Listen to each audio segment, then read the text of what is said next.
अ,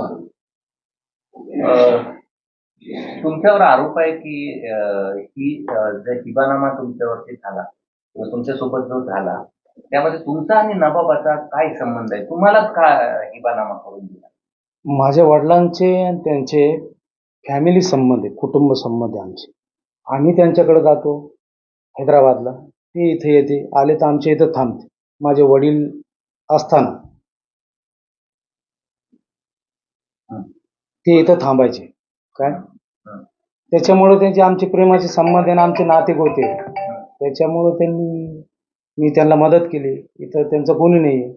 ते इथं आल्यानंतर कागदही पत्री काढायला किंवा कुठलं ऑफिस नसतं माहिती असताना त्यांना मी मदत केली त्यांना.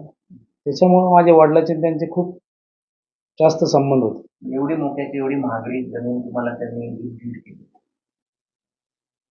फॅमिली संबंध आहे. त्याचं काय एवढं महागडीचं आणि त्याचं काय संबंध. यामध्ये तुम्ही भुमरेंकडे किती दिवसांपासून कामाला आहात आणि त्यांचा या प्रकरणाशी काय संबंध आहे? त्यांचा कुठलाही तीळ मात्र याच्याशी काही संबंध नाही. त्यांचा नाही आणि आमदार साहेबांचा बी नाही. आणि मी या प्रकरणामध्ये त्यांना कधी सांगितलंही नाही तर मला मदत करा, कुठल्या कामाला कुठं मदत लागली असेल. ते नवाब साहेबांनी आणि माझ्या वडिलांनाच केलं. हं, त्यांचा आणि या जमिनीचा आणि माझा आणि त्यांचा काही संबंध नाही. हं. भुमरे साहेबाचा नाही आणि आमदार साहेबाचा नाही. पोलिसांमध्ये तक्रार केली आहे तर तुमची काय चौकशी पोलिसांनी केली?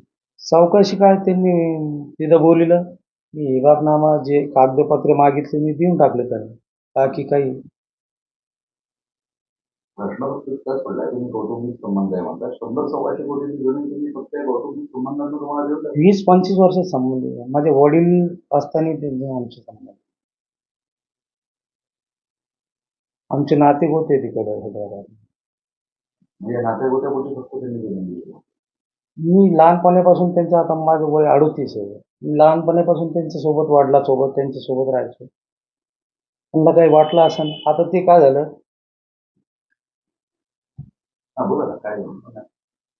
एक असं त्याचं हे करून दिलं साहेबापाशी कामाला असल्यामुळे. तू भुमरेंना माहीतच नाही बाबा नाही त्यांना काय ते संबंध नाही.